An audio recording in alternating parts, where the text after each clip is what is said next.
खुशामदीद, good morning, बहुत बहुत स्वागत, इस्तकबाल आप सभी का प्रोग्राम सलाम जेके में दिल्ली के स्टूडियो से बराह रास्त मैं आपके साथ आसिफ रशीद। हमेशा की तरह प्रोग्राम सलाम जेके में 10 बजे तक हम और आप साथ साथ रहेंगे। मुख्तलिफ मौज़ूआत इस प्रोग्राम का हिस्सा रहेंगे। कौमी बैनुल-अक़वामी सतह की खबरें एक तरफ, लेकिन मकामी सतह पर भी हमारी नजर रहेगी। जम्मू कश्मीर से लद्दाख तक ताज़ा तरीन सूरत हाल क्या है उस पर नजर रहेगी। बड़ी खबरें, कुछ डिटेल्स, तज्ज़िये, तबसरे इस प्रोग्राम का हिस्सा रहते हैं और आइंदा जो 90 मिनट हैं हम और आप साथ साथ रहेंगे। 8:36 हो रहे हैं।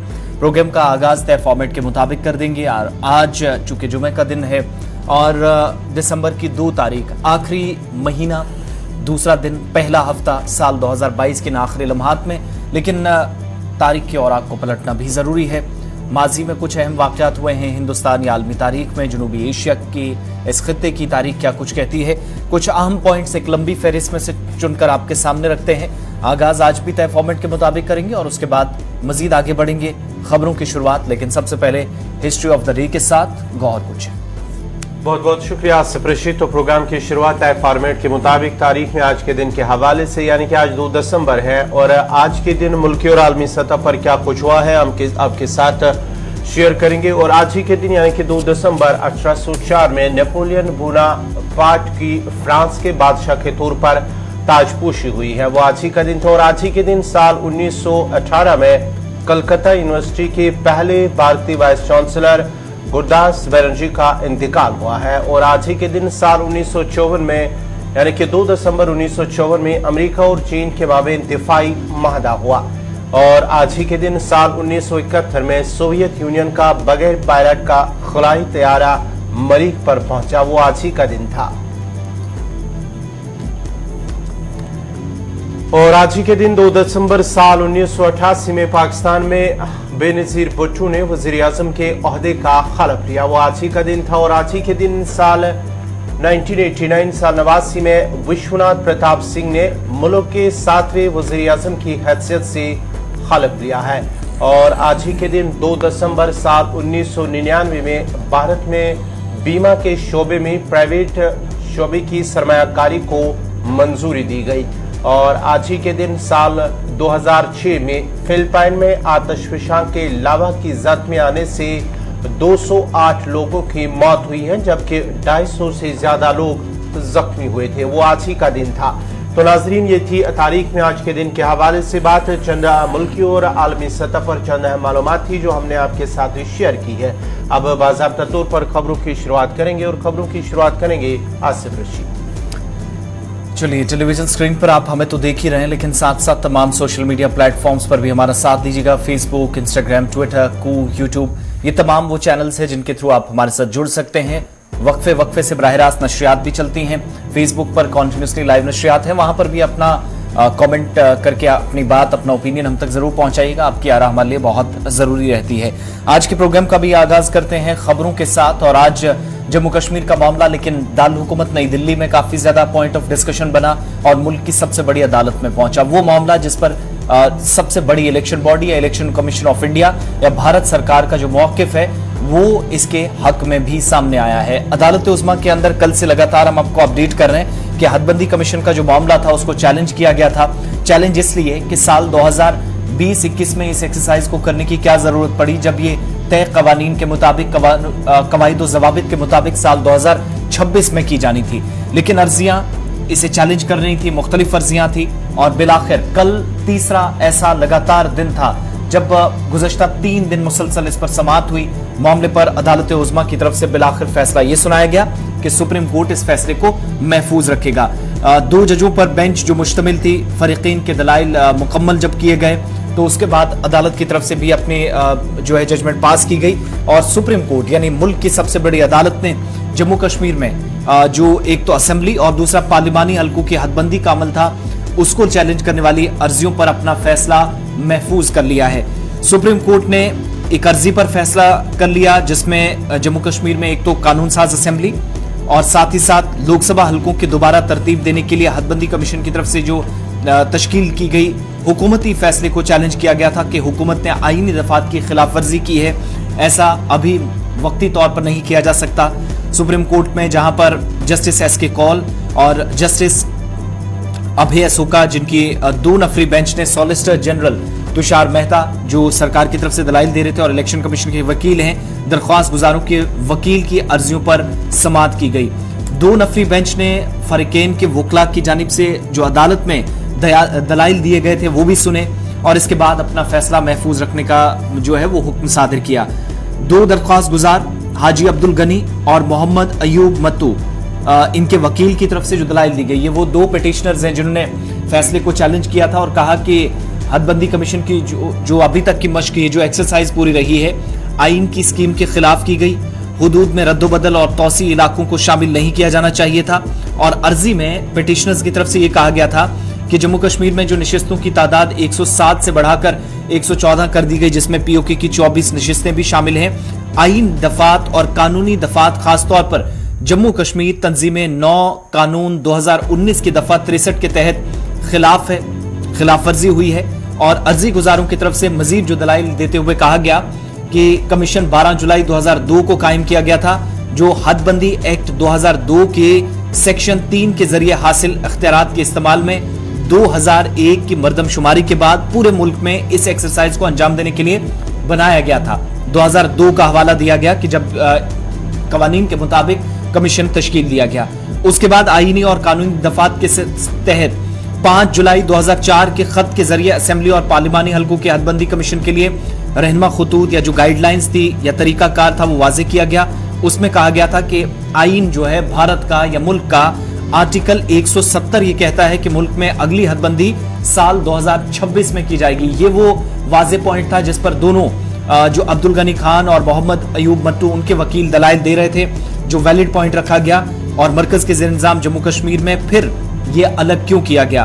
दरख्वास्त गुजार की तरफ से कहा गया कि 6 मार्च 2020 को नोटिफिकेशन जारी हुआ, उसके तहत यूनियन टेरिटरी में जम्मू कश्मीर जिसे शामिल किया गया, रियासतों में बिलखुसूस आसाम, अरुणाचल प्रदेश, मणिपुर, नागालैंड में मरकज की तरफ से हदबंदी कमीशन तश्कील दी गई थी और इस नतीजे में आसाम, अरुणाचल प्रदेश, मणिपुर और नागालैंड को छोड़ दिया गया। लेकिन 3 मार्च 2021 का जो नोटिफिकेशन था उसके मुताबिक सिर्फ जम्मू कश्मीर के इलाके के लिए हदबंदी करना गैर आईनी है क्योंकि ये दर्जाबंदी के मुताबिक है और आर्टिकल 14 की खिलाफ वर्जी करता है। लेकिन इसके दलाइल सुनने के बाद 2 जजों पर मुश्तमिल जो बेंच थी उसने फैसले को महफूज कर लिया और फरीकैन के दलाइल पूरे सुने गए। आर्टिकल 14 का हवाला दिया गया, साथ ही आर्टिकल 170 का हवाला दिया गया, जुलाई 12 2002 का हवाला दिया गया, जुलाई 5 2004 का हवाला दिया गया। लेकिन ये सारे दलाइल शायद कहीं ना कहीं कम पड़े, जिसकी बिना पर फैसला सुप्रीम कोर्ट ने महफूज रख लिया और इस तरीके से हुकूमत की जानिब से सॉलिसिटर जनरल जो कि अपनी तरफ से बात रख रहे थे, हुकूमत का मौक़िफ़ पेश कर रहे थे अदालत में, उन्होंने भी मुकम्मल तौर इसकी हिमायत की। लेकिन साथ ही साथ इलेक्शन कमीशन ऑफ इंडिया ने कि जो किया गया है वो कवानीन के मुताबिक है, इसमें किसी किस्म की खिलाफ वर्जी नहीं, अपने अपने दलाइल उन्होंने भी बेंच के सामने पेश किए हैं। तो चलिए नाजरीन, ये थी जम्मू कश्मीर हदबंदी के हवाले से बात। अब जरा बढ़ते आगे बात करेंगे G20 के हवाले से। जी हाँ नाजरीन, कल से जहां बाज़ाब्ता तौर पर भारत इसकी सदारत कर रहा है G20 समिट के हवाले से, अब इस हवाले से कल से मुल्क के मुख्तलिफ जो 100 के करीब ऐसे जो है मंदिर हैं या कुछ हेरिटेज हैं मुल्क के अंदर, उनमें G20 का लोगो जो है वो बराह रास्त वो दिखेगा अब से, यानी कि कल से 7 दिसंबर तक ही दिखेगा। और इस सिलसिले में कल श्रीनगर के अंदर शंकराचार्य कल जब शाम देर गए वहां पर ये लोगो दिखाया गया G20 का। इस सिलसिले में कहा गया है कि ऐसे हेरिटेज में शामिल हैं जो 100 के करीब ऐसे हैं G20 लोगो, जहां शंकराचार्य ये आप देख सकते हैं कल शाम से ही वहां पर दिखा। और ये 7 तारीख तक बाज़ाब्ता तौर पर न सिर्फ शंकराचार्य बल्कि ऐसे एंशिएंट हिस्टोरिकल बिल्डिंग्स हैं 100 के करीब जहां पर ये दिखेगा। उसके साथ साथ ही रेड फोर्ट दिल्ली के अंदर और इसके साथ साथ ही ग्रेट चोला टेम्पल थंजावुर, वहां पर भी ये दिखेगा G20 लोगो। ये बराबर 7 तारीख तक ये G20 लोगो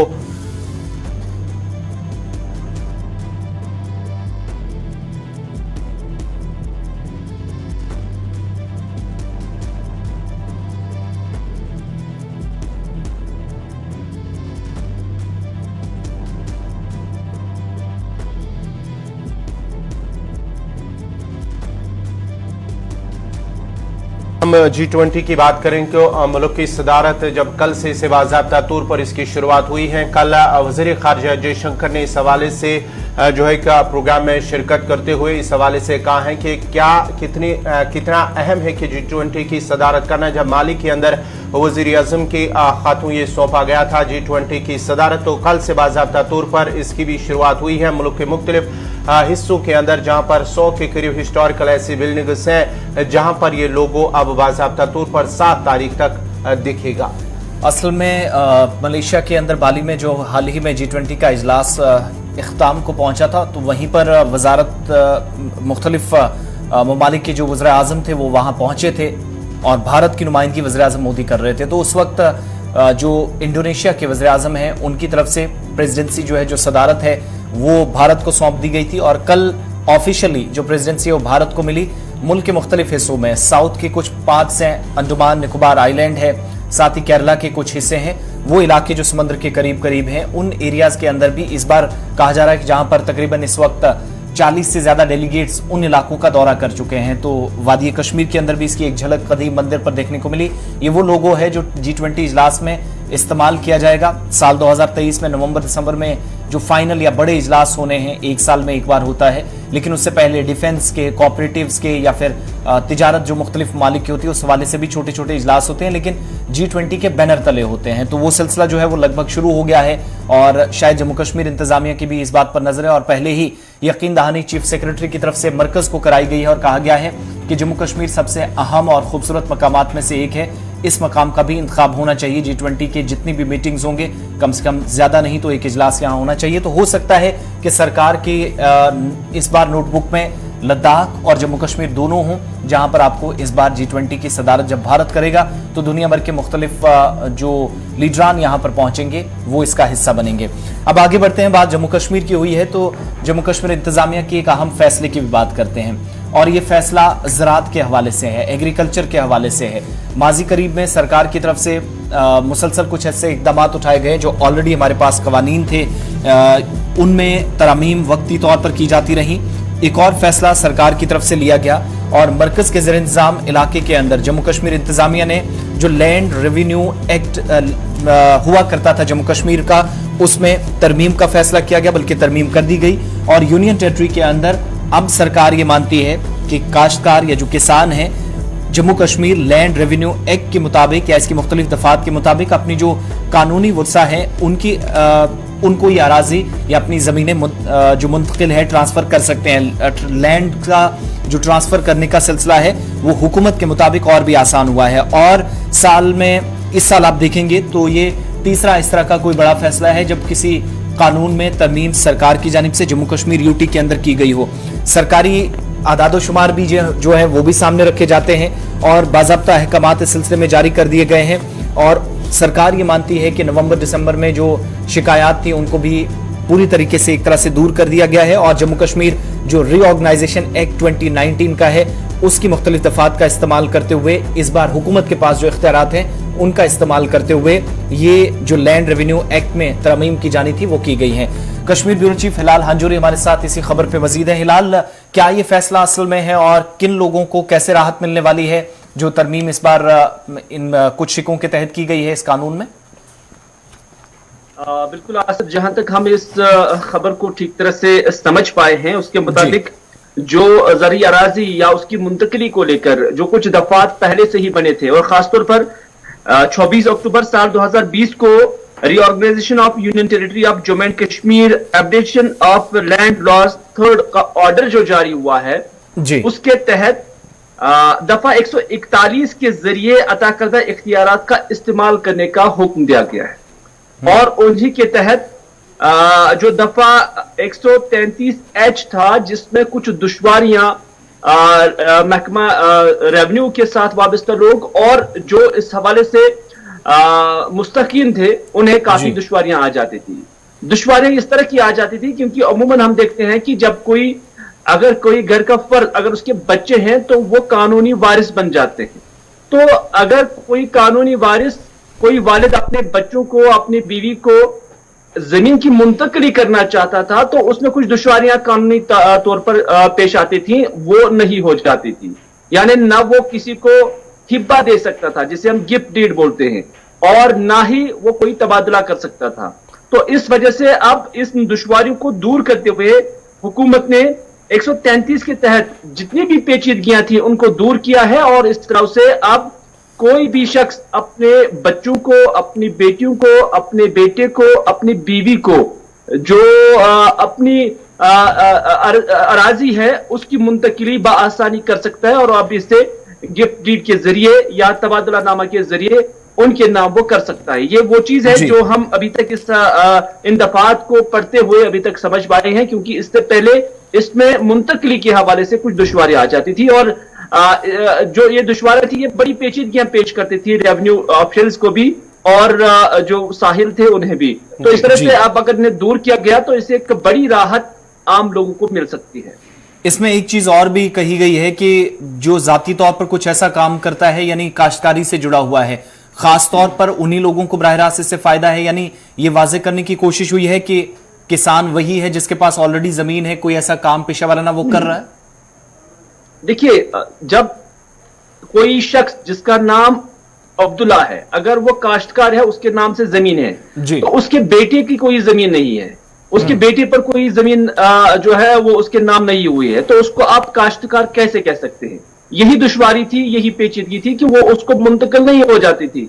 तो अब जो एक बीवी को, एक बेटी को और एक बेटे को काश्तकार तस्लीम किया गया है, और इसी वजह से अब उनके नाम वो जमीनें हो सकती थी। यही एक बड़ी पेचीदगी इसमें नजर आ रही थी जो अब दूर हो गई है। बहुत बहुत शुक्रिया हिलाल हंजूरी श्रीनगर से हमारे साथ रहने के लिए और ये समझाने के लिए सरकार की तरफ से जो तरमीम की गई है लैंड रेवेन्यू एक्ट में, और साल 2019 का जम्मू कश्मीर रिऑर्गेनाइजेशन एक्ट या जो तंजीम नौ कानून था उसके मुताबिक जो सरकार के पास इख्तियारात थे उनका इस्तेमाल करते हुए, उनका सहारा लेते हुए जो टेक्निकल ग्लिचेस थे या जो पेचीदगियां थी उनको दूर करने की बात हुई है कि अगर एक शख्स जिसकी ज़मीन है वो अपने बच्चों के नाम ज़मीन मुंतकिल कराना चाहता है, लैंड रिकॉर्ड्स हैं या जो बाकी मामलात होते हैं वो सारी चीज़ें, चूँकि इसमें लवाजमात भी बहुत ज़रूरी होती हैं। इस बार जब आप सारी चीज़ें ऑनलाइन देख रहे हैं तो वहाँ पर ये एक चीज़ बड़ी नोटिस में जो आई थी जिस पर बड़ी संजीदगी के साथ इस बार काम करने के लिए सरकार ने कदम उठाया है, जिसके बाद ये तरमीम ज़रूरी समझी गई और वो इस बार कर दी गई। थोड़ी सी आसानी उन लोगों के लिए जो अपनी ज़मीन अपने औलाद या अपने बच्चों के या बच्चियों के नाम पे शिफ्ट करते थे, मुंतकिल करते थे, वो जो लैंड ट्रांसफ़र का सिलसिला रहता था, अगर टेक्निकली कोई परेशानी थी तो वो अब कम से कम सरकार कह रही है कि इससे दूर हो गई है।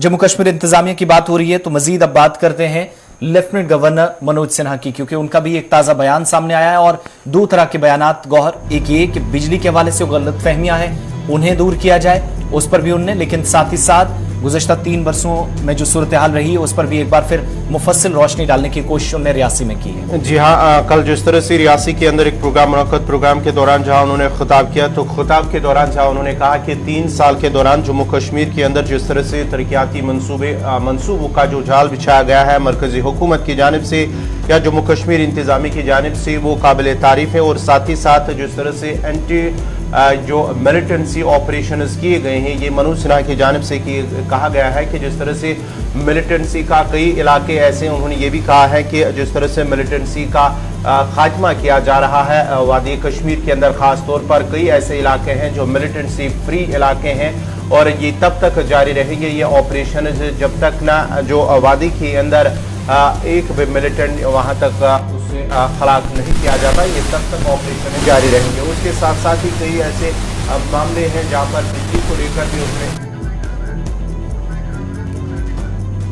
लेफ्टिनेंट गवर्नर के बयान के मुताबिक कि मिलिटेंसी मुखालिफ जो कार्रवाइयां हैं ये तब तक जारी रहेंगी जब तक जम्मू कश्मीर के अंदर मुकम्मल तौर पर मिलिटेंसी का खात्मा ना हो, और जो मिलिटेंसी का माहौल असल में था जिसकी वजह से बदअमनी फैली दफ़ा 370 की तनसीब के बाद लेफ्टिनेंट गवर्नर ने कहा कि पुरअमन माहौल है, जवाबदेही को इस वक्त परवान चढ़ाना या चढ़ाने की जो जिम्मेदारी थी वो भी सरकार के अवलीन तरजीहात में शामिल है, और निज़ाम जवाबदेह हो, सिस्टम को एक बार फिर से कम इतना रिस्पॉन्सिबल बनाया जाए जहां पर वो एक एक अफसर से हिसाब किताब और जवाब भी ले, और मिलिटेंसी के मुकम्मल खात्मे तक ऑपरेशन जारी रहेंगे बकौल लेफ्टिनेंट गवर्नर मनोज सिन्हा। साथ ही साथ उन्होंने कहा कि आने वाले 2-3 वर्षों में बिजली की जो कमी थी उसको मुकम्मल तौर पूरा किया जाएगा, और मौजूदा वक्त में ये कहना कि बिजली कम है या इसका इस्तेमाल सही नहीं हो रहा है।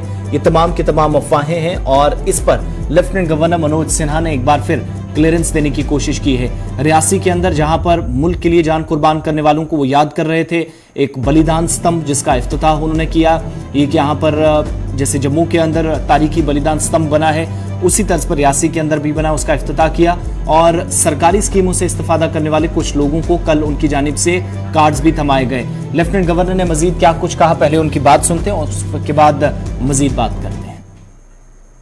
जम्मू कश्मीर की धरती पर पिछले 30 वर्षों से पड़ोसी मुल्क द्वारा प्रायोजित आतंकवाद ने सदैव राष्ट्रीय संकल्प को चुनौती दी है और इस चुनौती का डट करके जिस तरह से सेना के जवानों ने, हमारे सीएपीएफ के जवानों ने और जम्मू कश्मीर पुलिस के लोगों ने जिस बहादुरी से उसका मुकाबला किया है, मैं समझता हूं कि वो स्वयं में एक अद्भुत इतिहास है। ये भी सच है कि 5 अगस्त 2019 के बाद भारत के सम्माननीय प्रधानमंत्री आदरणीय नरेंद्र मोदी जी की दृढ़ इच्छा शक्ति के कारण एक ऐसा फैसला देश की संसद ने लिया कि आतंकवाद और उसको पालने वाले इकोसिस्टम के खिलाफ तेज कार्रवाई शुरू हुई।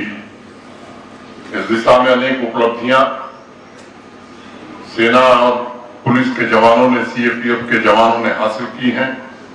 अब पत्थरबाजी और हड़ताल इतिहास की बात हो गई। 32 साल बाद पहली बार इस शैक्षणिक सत्र में 198 दिन स्कूल ऑपरेशनल थे। बच्चों की पढ़ाई में कहीं कोई व्यवधान नहीं आ रहा। जम्मू कश्मीर प्रशासन भी संकल्पित है कि जब तक आखिरी आतंकवादी और आखिरी आतंकवाद के सरपरस्त समाप्त नहीं हो जाएंगे, तब तक न हम एंटी टेरर ऑपरेशन रोकेंगे, न ही इकोसिस्टम पर हो रहे लगातार प्रहार को धीमा करेंगे। एक लंबे समय तक यहाँ भय, भ्रष्टाचार और परिवारवाद ने समाज को खोखला करने का काम किया था, लेकिन पिछले 2.5-3 वर्षों में व्यापक बदलाव हुए। समाज के सभी वर्गों की जिंदगी में सकारात्मक रूप से बदलाव आवे, इसकी ईमानदारी से कोशिश हो रही। लेकिन जो बात यहाँ कही जाती थी कि हमारा पानी और हमारी बिजली देश कैसे ले सकता है, ये हकीकत आप जान लीजिए कि आज की तारीख में जम्मू कश्मीर में केवल 206 मेगावाट बिजली बनती है। अगर देश के बाकी हिस्सों से बिजली नहीं आएगी तो यहाँ 2 घंटे बिजली नहीं मिल सकती। एक भ्रम फैलाया गया, आज जम्मू कश्मीर के नागरिकों को बिजली मिल रही है तो हिंदुस्तान के दूसरे राज्यों से बिजली आ रही। वर्ष में 8 महीने केवल 250 मेगावाट बिजली हम बना सकते हैं, ये हमारी क्षमता। कहने के लिए हम कहते हैं कि 3450 मेगावाट हमारी क्षमता। पिछले दिनों प्रयास हुआ है, 5 नई परियोजनाएं शुरू हुई हैं और मैं उम्मीद करता हूं कि आने वाले 3 वर्षों में 3200 मेगावाट बिजली का उत्पादन जम्मू कश्मीर में और शुरू हो जाएगा। तो ये थे एलजी मनोज सिन्हा जो बात कर रहे थे रियासी के अंदर, जहां उन्होंने जम्मू कश्मीर के हालात पर बात की है, तरक्याती मंसूबों पर बात की है और साथ ही साथ बिजली पर भी उन्होंने बात की है कि जिस तरह से अफवाहें फैलाई जा रही है बिजली को लेकर, उन्होंने इसे मुस्तरद करते हुए कहा कि जिस तरह से बिजली की पैदावार में इजाफा हुआ है, मजीद आने वाले वक्त में बिजली की पैदावार में मजीद इजाफा होगा। तो नाजरीन, यहाँ पे एक छोटा सा वक्फा लेंगे, वक्फे के फौरन बाद हाजिर होंगे।